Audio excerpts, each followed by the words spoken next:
النهارده هنتكلم عن موضوع مهم جدا. في حالة ان اتحكم عليك في جناية او جنحة، ايه الاجراء اللي ممكن تعمله عشان خاطر تاخد درجة من درجات التقاضي يمكن تستفاد منها؟ هو الطعن بالنقد. الطعن بالنقد في الجنايات عندنا درجة واحدة.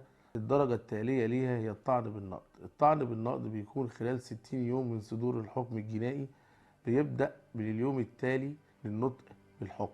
بيبقى في حالتين. الحالة الأولى بيبقى المتهم منفذ عليه بالفعل، وهنا المتهم بيقرر بالنقد الداخلي، والأستاذ بيحط له مذكرة بإيداع الأسباب خلال 60 يوم على رقم الطعن الداخلي المتهم أقر بيه.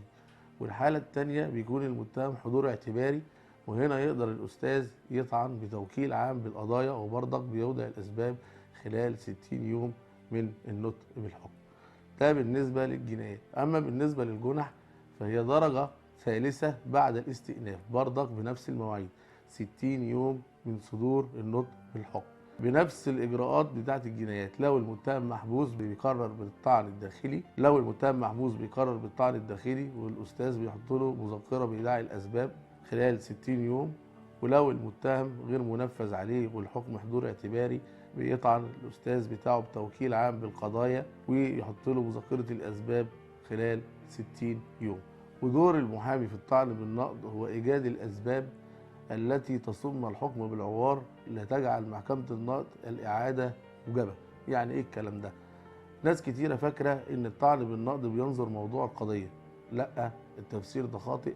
الطعن بالنقد بينظر الخطأ الذي شابه الحكم، من خطأ في تطبيق القانون أو فساد في الاستدلال أو إخلال بحق الدفاع.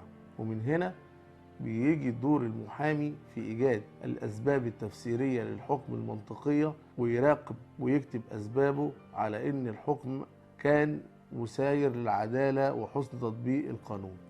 طيب محكمة النقد ممكن تعمل ايه في القضية؟ 3/4 احكام النقد بتراقب الدرجة الاولى من حسن تطبيق سير العدالة والقانون، وبعد كده بتدي لو وجدت سبب من اسباب الطعن بالنقد بتعمل حاجة اسمها نقض واعادة المحاكمة. يعني بتلغي الحكم الصادر وتحيلك الى دائرة اخرى غير مصدرة الحكم لتقوم بنظر الموضوع من اول وجديد. يعني لو انت مثلا جت جناية معينة، مثلا المخدرات، واخدت حكم 3 سنوات، محكمة النقد وجدت عوار في الحكم، ايه حكم محكمة النقد هنا؟